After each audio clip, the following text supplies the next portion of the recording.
कई साल पहले पंजाब के एक शांत गांव के किनारे पर राम नारायण नाम का एक बुजुर्ग आदमी रहता था। उसके हाथों पर मेहनत की लकीरें थी, आंखों में थकान और दिल में यादों का बोझ।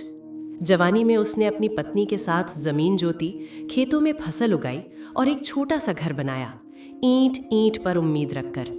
समय बीत गया, पत्नी इस दुनिया से रुखसत हो गई और घर में सन्नाटा छा गया। राम नारायण के बेटे ने शादी के बाद कहा, पिताजी आप अकेले हैं, हमारे साथ रहिए। बुजुर्ग मान गए। उन्हें लगा बुढ़ापे में सहारा मिल जाएगा। लेकिन समय के साथ बहू का व्यवहार बदलने लगा। हर बात पर तेज आवाज, चेहरे पर नाराजगी और आंखों में अधीरता। बेटा ज्यादातर शहर में रहता, काम के बहाने दूर, और घर के फैसले बहू के हाथ में थे। राम नारायण फिर भी सुबह जल्दी उठते, आंगन साफ करते, पौधों को पानी देते। घुटनों में दर्द था, लेकिन दिल अब भी जिंदा था। एक रात उन्होंने कमरे के बाहर से सरगोशियां सुनी। बहू कह रही थी, ये बोझ कब उठेगा? और बेटा चुप था। चुप्पी भी कभी कभी जुल्म बन जाती है। अगली सुबह राम नारायण ने अपने कपड़े आंगन में बिखरे देखे। बहू ने नजरें चुराईं और बस इतना कहा, पिताजी बेहतर है आप कहीं और चले जाएं। बुजुर्ग के कानों में शोर गूंजने लगा। ये मेरा घर था, वो बस इतना ही कह सके। दरवाजा बंद हो गया। शाम तक वो चौखट पर बैठे रहे, आंसू जमीन पर गिरते रहे। किसी ने नहीं पूछा, लेकिन उनके दिल में एक राज था। सालों पहले उन्होंने मेहनत की थोड़ी थोड़ी बचत एक पुराने लोहे के संदूक में रखी थी, जो कुएं के पास दबा था।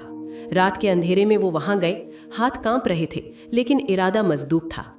संदूक मिला और उसके अंदर उम्मीद सांस ले रही थी। अगले दिन वो नजदीकी गांव पहुंचे। एक दर्जी ने उन्हें पहचान लिया, चाय पिलाई, रोटी दी और एक कमरा दिया। राम नारायण ने जमीन खरीदी, ज्यादा नहीं, बस इतनी की इज्जत से जी सकें। पड़ोसियों ने मदद की। उन्होंने एक साधारण सा घर बनाया, सब्जियां उगाईं, मुर्गियां पानी। एक अनाथ लड़का अंशु अक्सर आकर पानी भरता, लकड़ियां काटता और चुपचाप मुस्कुराता। राम नारायण के दिल में बेटे की कमी अंशु ने पूरी कर दी। दूसरी ओर शहर में बेटा और बहू झगड़ते रहे। काम कम, शिकवे ज्यादा, कर्ज बढ़ता गया। एक दिन बेटा काम की तलाश में निकला और एक हरे भरे खेत के सामने पहुंच गया। दरवाजा खुला तो सामने राम नारायण खड़े थे। बेटा स्तब्ध रह गया। पिताजी, शब्द टूट गए। राम नारायण ने बस इतना कहा, काम चाहिए? शर्त एक थी, घर का सच किसी को नहीं बताना। वो मेहनत करने लगा। राम नारायण ने उसे कभी नीचा नहीं दिखाया। बस कभी कभी पूछते, बहू ठीक है? जवाब हमेशा झूठा होता। एक दिन बहू खुद आ पहुंची। चिल्लाना, आरोप, लालच, सब कुछ। राम नारायण ने कुछ सिक्के दिए और दरवाजा बंद कर दिया। कुछ समय बाद उन्होंने वसीयत लिखी, ये घर उसके नाम जिसने मुझे इंसान समझा। जब राम नारायण दुनिया से विदा हुए तो गांव ने सम्मान दिया।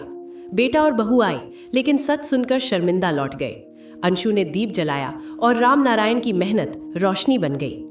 सिखावन, जो दिल तोड़ते हैं वे अंत में अकेले रह जाते हैं, और जो आत्मसम्मान के साथ जीते हैं वे आंसुओं से भी नई दुनिया बना लेते हैं।